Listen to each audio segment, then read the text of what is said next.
Libertação. Sexto livro da coleção A Vida no Mundo Espiritual. Ditado pelo espírito André Luiz e psicografado pelo médium brasileiro Francisco Cândido Xavier. Capítulo 7. Quadro doloroso. De manhã, um emissário do sacerdote Gregório, com semblante mal-humorado, veio notificar-nos, em nome dele, que dispunhamos de liberdade até as primeiras horas da tarde, quando nos receberia para entendimento particular. Ausentamo-nos do cubículo sinceramente desafogados. A noite fora simplesmente aflitiva, pelo menos para mim que não conseguira qualquer quietação no repouso. Não somente o ruído exterior se fizera contínuo e desagradável, mas também a atmosfera pesava, asfixiante. As alucinadoras conversações no ambiente me perturbavam e feriam. Convidou-nos Gúbio a pequena excursão educativa, asseverando-me bondoso. Vejamos, André, se poderemos aproveitar alguns minutos estudando os ovoides. Eloy e eu acompanhamo-lo satisfeitos. Coalhava-se a rua de tipos característicos da normalidade deprimente. Aleijados de todos os matizes, idiotas de máscaras variadas, homens e mulheres de fisionomia torturada iam e vinham. Ofereciam a perfeita impressão de alienados mentais, exceção de alguns que nos fixavam de olhar suspeitoso e cruel, com manifesta expressão de maldade. A maior parte, a meu ver, situava-se entre a ignorância e o primitivismo, entre a amnésia e o desespero. Muitos demonstravam-se agitadiços ante a calma de que lhes dávamos testemunho, perante os desmantelos e detritos a transparecerem de toda parte. Conclui que o esforço coletivo se mantinha ausente de qualquer serviço metódico junto à matéria do plano. A conversação ociosa era, ali, o traço dominante. O instrutor informou-nos, então, com muito acerto, de que as mentes extraviadas, de modo geral, lutam com ideias fixas, implacáveis e obcecantes, gastando longo tempo a fim de se reajustarem. Rebaixadas pelas próprias ações, perdem a noção do bom gosto, do conforto construtivo, da beleza santificante e se entregam a lastimável relaxamento. Com efeito, a paisagem, sob o ponto de vista de ordem, deixava muito a desejar. As edificações, excetuados os palácios da praça governativa, onde se notava a movimentação de grande massa de escravos, desapontavam pelo aspecto e condições em que se mantinham. As paredes, revestidas de substância semelhante ao lodo, mostravam-se repelentes não só à visão, mas também ao olfato, pelas exalações desagradáveis. A vegetação, em todos os ângulos, era escassa e mirrada. Gritos humanos, filhos da dor e da inconsciência, eram frequentes, provocando-nos sincera piedade. Fossem poucos os transeuntes infelizes e poder-se-ia pensar num serviço metódico de assistência individual, mas que dizer de uma cidade constituída por milhares de loucos declarados? Dentro de colmeia dessa natureza, o homem sadio que tentasse impor socorro ao espírito geral não seria efetivamente o alienado mental aos olhos alheios. Impraticável. Por isso, qualquer organização beneficente visível, a não ser através de serviço arriscado qual aquele de que o nosso instrutor se incumbira, tocado pela renúncia, na obra de santificação com o Cristo. Além das perturbações reinantes, capazes de estabelecer a guerra de nervos nas criaturas mais equilibradas da crosta do mundo, pairava na atmosfera sufocante nevoeiro que mal nos deixava entrever o horizonte distanciado. O sol, através de espessa cortina de fumo, cuja procedência me não foi possível determinar, era visto por nós à semelhança de uma bola de sangue afogueado. Eloy, forçando o bom humor, perguntou a propósito se o inferno era um hospício de proporções assim tão vastas, ao que o nosso orientador respondeu aquecendo e informando que o homem comum não possui senão vaga ideia da importância das criações mentais na própria vida. A mente estuda, arquiteta, determina e materializa os desejos que lhe são peculiares na matéria que a circunda, esclareceu Gúbio, atencioso, e essa matéria que plasma os impulsos é sempre formada por vidas inferiores inumeráveis, em processo evolutivo, dos quadros do universo sem fim. Marcháramos atravessando compridos labirintos e achamo-nos diante de extensa edificação que, com boa vontade, nomearemos por asilo de espíritos desamparados. Enquanto encarnado, ser-me extremamente difícil acreditar numa cena igual a que se nos desdobrou a visão inquieta. Nenhum sofrimento, depois da morte do corpo, me tocara tão fundo o coração. A gritaria em torno era de espantar. Paramos lodosa muralha e, depois de avançarmos alguns passos, o pavoroso quadro se abriu dilatadamente. Largo e profundo vale se estendia, habitado por toda espécie de padecimentos imagináveis. Sentíamos-nos agora na extremidade de um planalto que se quebrava em abrupto despenhadeiro. À frente, numa distância de dezenas de quilômetros, sucediam-se furnas e abismos, qual se nos situássemos perante imensa cratera de vulcão vivo alimentado pela dor humana, porque, lá dentro, turbilhões de vozes explodiam ininterruptos, parecendo estranha mistura de lamentos de homens e animais. Tremeram-me as fibras mais íntimas e, não só em mim, mas igualmente no espírito de Eloy, o movimento era de recuo instintivo. O orientador, no entanto, estava firme. Longe de endossar-nos a fraqueza, ignorou-a deliberadamente e asseverou, calmo: amontoam-se aqui, como se fossem lenhos secos, milhares de criaturas que abusaram de sagrados dons da vida. São réus da própria consciência, personalidades que alcançaram a sobrevivência sobre as ruínas do próprio eu, confinados em escuro setor de alienação mental. Esgotam resíduos envenenados que acumularam na esfera íntima através de longos anos vazios de trabalho edificante no mundo físico, entregando-se presentemente a infindáveis dias de tortura redentora. E, talvez porque nosso espanto crescesse à vista da tela aflitiva e tenebrosa, acrescentou, sereno: não estamos contemplando senão a superfície de trevosos cárceres a se confundirem com os precipícios subgrostais. Mas não haverá recurso a tanto desamparo? Indagou Eloy compungidamente. Rubel refletiu alguns momentos rápidos e aduziu em tom grave: quando encontramos o morto de cada vez, é fácil conceder-lhe sepultura condigna, mas se os cadáveres são contados por multidões, nada nos resta senão adotar a vala comum. Todos os espíritos renascem nos círculos carnais para destruírem os ídolos da mentira e da sombra e entronizarem, dentro de si mesmos, os princípios da sublimação vitoriosa para a eternidade, quando não se encontram em simples estrada evolutiva. Contudo, as demonstrações de ordem superior que lhes cabem preferem, na maioria das ocasiões, adorar a morte na ociosidade, na ignorância agressiva ou no crime disfarçado, olvidando a gloriosa imortalidade que lhes compete atingir. Ao invés de estruturarem destino santificante com vistas ao porvir infinito, menosprezam oportunidades de crescimento, fogem ao aprendizado salutar e contraem débitos clamorosos, retardando a obra de elevação própria.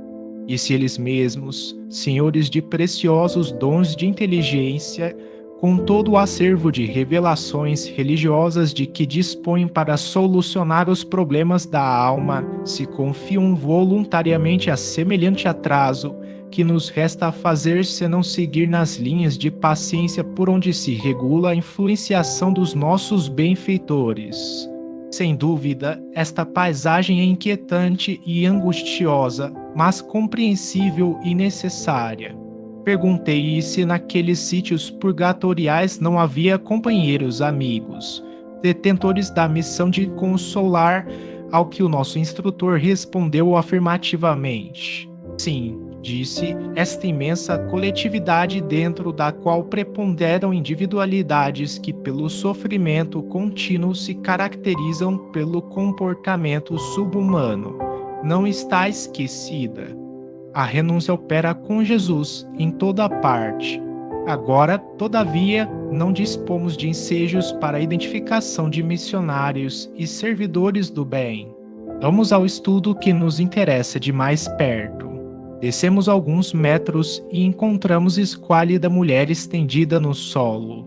Gúbio nela fixou os olhos muito lúcidos e, depois de alguns momentos, recomendou-nos seguir-lhe a observação acurada. Vês, realmente, André? Inquiriu paternal. Percebi que a infeliz se cercava de 3 formas ovoides, diferenciadas entre si nas disposições e nas cores, que me seriam, porém, imperceptíveis aos olhos, caso não desenvolvesse ali todo o meu potencial de atenção.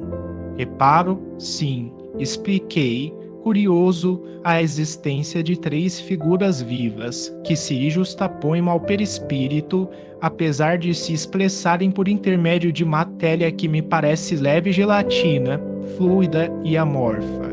Elucidou Gúbio, sendo tenso. São entidades infortunadas, entregues aos propósitos de vingança e que perderam grandes patrimônios de tempo em virtude da revolta que lhes atormenta o ser.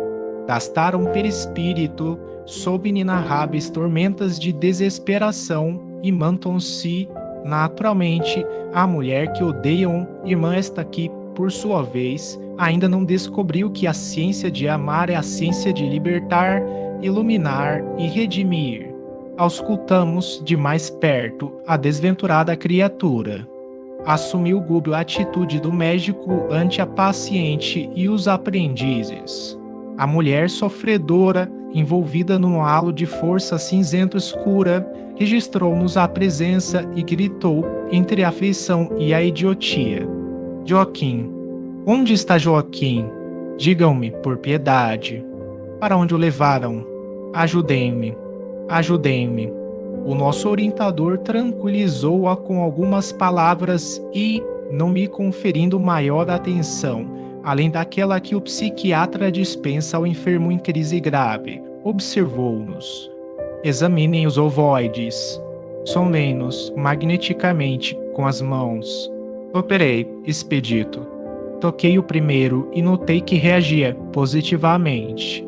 Liguei, num ato de vontade, minha capacidade de ouvir ao campo íntimo da forma e, assombrado, ouvi gemidos e frases como que longínquos pelo fio do pensamento. Vingança, vingança, não descansarei até ao fim. Esta mulher infame me pagará. Repeti a experiência com os 2 outros e os resultados foram idênticos. As exclamações assassina, assassina, transbordavam de cada um.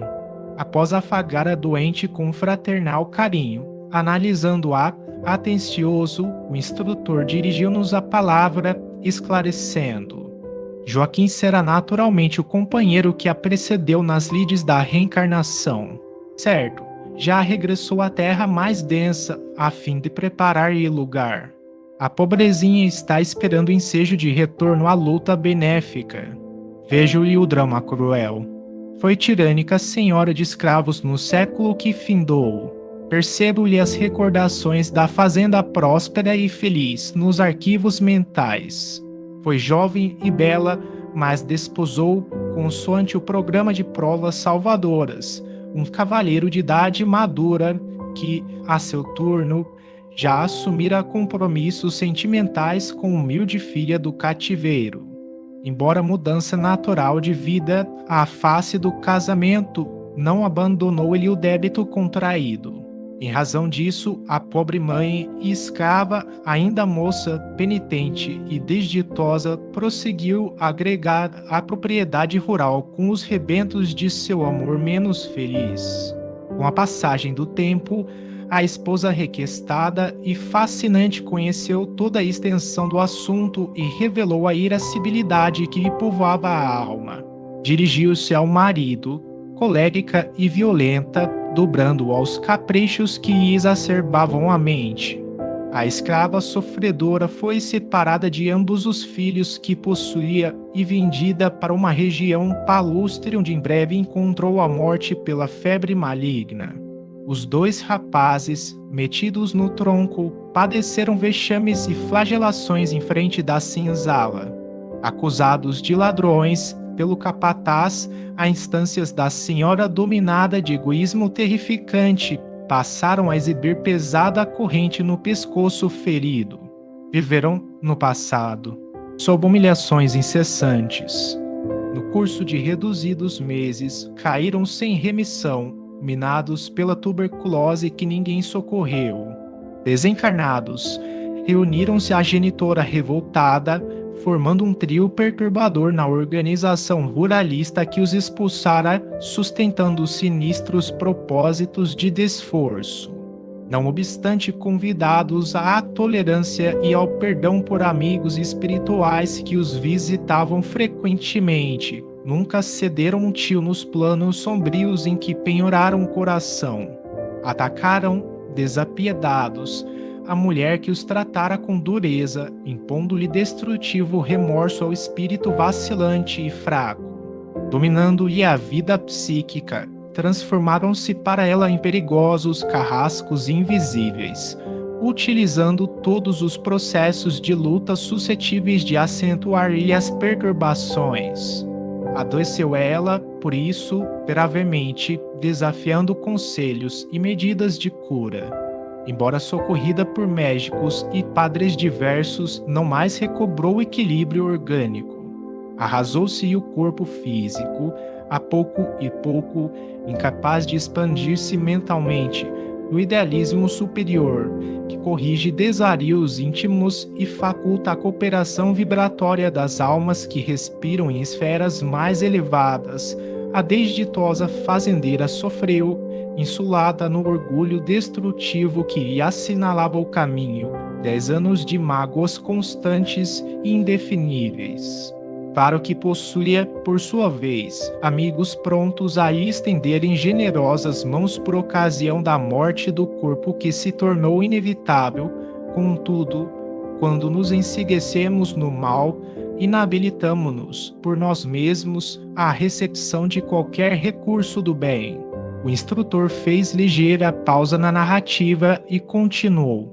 Exonerada dos liames carnais, viu-se perseguida pelas vítimas de outro tempo, anulando-se a capacidade de iniciativa em virtude das emissões vibratórias do próprio medo perturbador. Padeceu muitíssimo, não obstante contemplada pela compaixão de benfeitores do alto que sempre tentaram conduzi-la à humildade e à renovação pelo amor.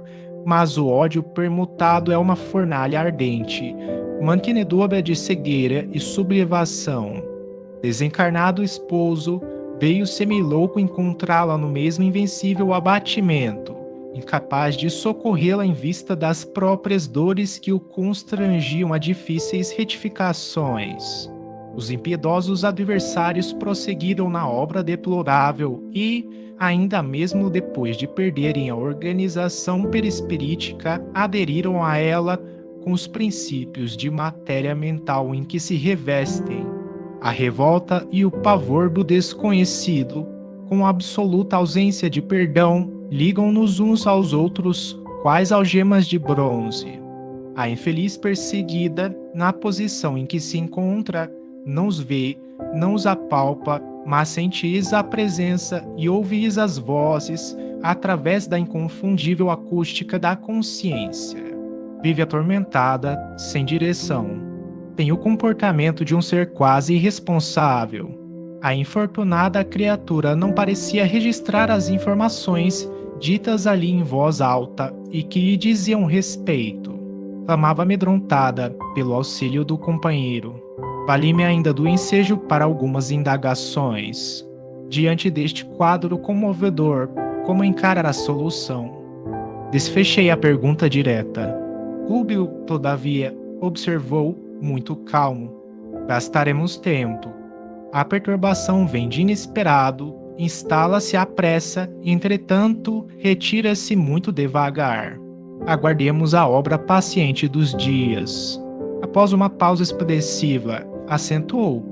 Tudo me faz crer que os missionários da caridade já lhe reconduziram o esposo às correntes da reencarnação e é disso porque esta irmã se acha em vias de seguir-lhe as pegadas, a breve tempo. Naturalmente, renascerá em círculos de vida torturada, enfrentando obstáculos imensos para reencontrar o ex-esposo e partilhar-lhe as experiências futuras. Então, os inimigos seriam filhos. Indaguei, ansioso, quebrando-lhe as reticências. Como não? Certamente, o caso já se encontra sob a jurisdição superior. Esta mulher retornará à carne, seguida pelas mentes dos adversários que aguardarão, junto dela, o tempo de imersão nos fluidos terrestres. Exclamei, profundamente espantado. Não se separará dos perseguidores, nem mesmo para o regresso. Tenho acompanhado reencarnações que invariavelmente se fazem seguidas de cautelas especiais.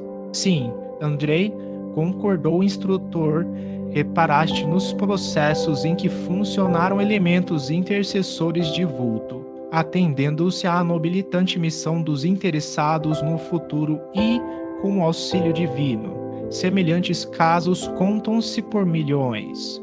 Contudo, existem ainda nos setores da luta humana milhões de renascimentos de almas criminosas que tornam ao mergulho da carne premidas pela compulsória do plano superior, de modo a expiarem delitos graves. Em ocorrências dessa ordem, a individualidade responsável pela desarmonia reinante converte-se em centro de gravitação das consciências desequilibradas por sua culpa e assume o comando dos trabalhos de reajustamento, sempre longos e complicados, de acordo com os ditames da lei. Compreendendo meu assombro, Rubio considerou: por que estranheza? Os princípios de atração governam o universo inteiro. Nos sistemas planetários e nos sistemas atômicos vemos o núcleo e os satélites. Na vida espiritual, os ascendentes essenciais não diferem. Se os bons representam centros de atenção dos espíritos que se lhes afinam pelos ideais e tendências, os grandes delinquentes se transformam em núcleos magnéticos das mentes que se extraviaram da senda reta, em obediência a eles. Elevamo-nos com aqueles que amamos e redimimos ou rebaixamo-nos com aqueles que perseguimos e odiamos. As afirmativas inspiravam-me profundos pensamentos quanto à grandeza das leis que regem a vida e, atento à meditação daquele instante, evitei novas perguntas. O instrutor acariciou a fronte da criatura desventurada, envolvendo-a intencionalmente numa bênção de fluidos divinos e acrescentou: pobre irmã, que o céu a fortaleça na jornada por empreender. Seguida de perto pela influência dos seres que com ela se projetaram no abismo mental do ódio, terá infância dolorosa e sombria pelos pesares desconhecidos que se acumularão incompreensivelmente na alma opressa. Conhecerá enfermidades de diagnose impossível, por enquanto, no quadro dos conhecimentos humanos, por se originarem da persistente e invisível atuação dos inimigos de outra época.